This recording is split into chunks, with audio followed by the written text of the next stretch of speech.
So Study Guide Unit 6, Part 1, and this is page 1.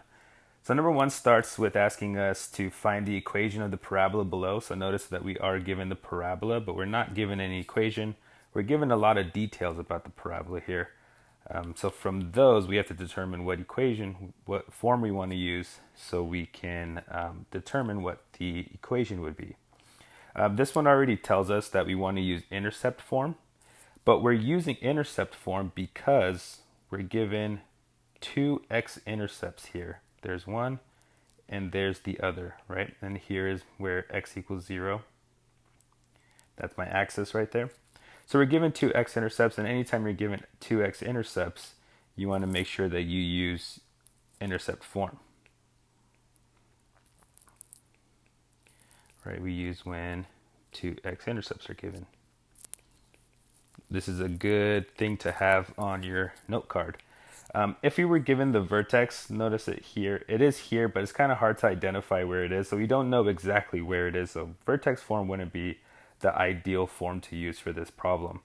But if you are given the vertex, then you would, of course, use vertex form to write your equation out. But again, for this one, we have to use intercept form because we have two x-intercepts given to us. Okay, so starting it out, we're going to use the two x-intercepts that are given, and we identified what they were.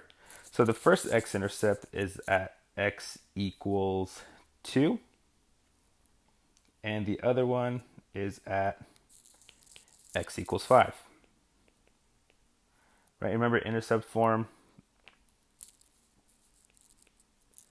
f of x equals a times x minus p, x minus q. And hopefully you'll have that on your note card as well.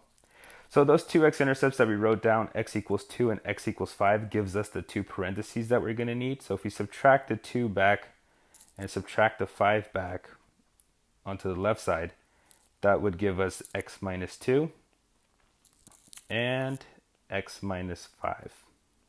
So that gives us the x minus p and the x minus q part that we need to fill in the equation.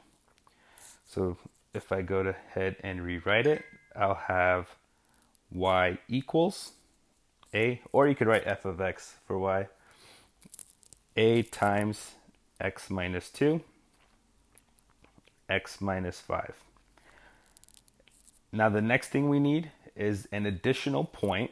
So here the additional points given to us is the y-intercept, and we're going to plug that in for x and y. So my x is 0 and my y is 20. Right? And that there will enable me to solve for a. X is 0 minus 2. X is 0 minus 5. And if I simplify this down, we get 20 equals a times negative 2 times negative 5. On the right hand side, a times negative 2 times negative 5 gives me a positive 10a equals 20. And then divide by 10, divide by 10, we get that a equals 2. So now I can go ahead and rewrite my equation.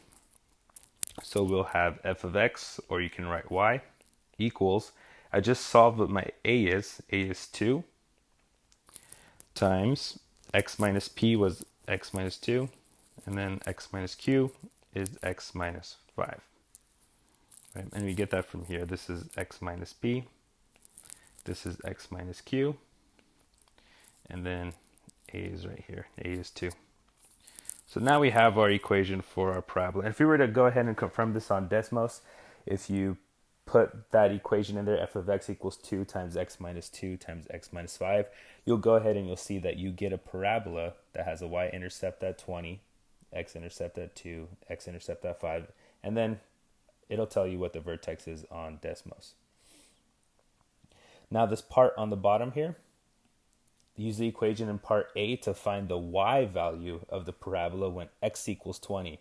So remember that when we have the equation, we can figure out the value for the parabola at any point for x. So if we were to plug in 25, that would give us the y value for that point where x is 25. We can go any number positive, any number negative, and it'll give you a value for the parabola. So if x is 25, right, that just means that for x, we're letting it equal 25, and we're going to plug it in. So f of x equals, and we're plugging it in, 2 times, for x we're plugging in 25 minus 2, and then again for x we're plugging in 25 minus 5. So simplifying that out, we get y equals 2 times 23 times 20. And if we multiply that out, let's see, 20 times 2 is 40, and 40 times 23 is 920. So y would equal 920. So the coordinate would be, when x is 25, y is 920.